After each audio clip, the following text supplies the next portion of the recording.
Farzanddan qiynalayotganlar 1 yil bo'ladimi, 2 yilmi, уже ko'ringlar, hech bo'lmasa mana tabiiy yo'l bilan qilib berishadi. Bular faqat eko emas, faqat eko amaliyot emas, tabiiy yo'lni oziq bilan ham qilib berishadi. Mana bizga 3 oygina davolab berishdi, mana natija bo'ldi, tabiiy yo'l bilan bo'ldi. Hozir Fayzulloning oldlariga bundan cheklovda mana opam kelganlar.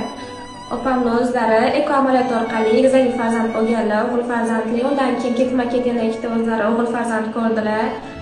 Biz ham turmushimizga mana 3 yil bo'lganiga befarzand bo'lganimiz uchun opam o'zlari yubordilar, olib keldilar, ko'ringlarda. Mana hech qanchalik davolamay 3 oy 4 oyda o'sha natija qilib berdilar opa. Alloh Shonaz opamlarni sababchi qildi. O'zi boshida o'ylagandim, ikkilangandim, natija berar ekanmi, yo'qmidi? Chunki har xil dori yozganlar, men dorilarni birinchi marta ko'rishim to'g'risi. Lekin rostdan aytganlarini qilib, aynan o'zlari aytgan dorilarni olib, original dorilarni olib davolansanglar, lekin rostdan ta'sir bo'lar ekan.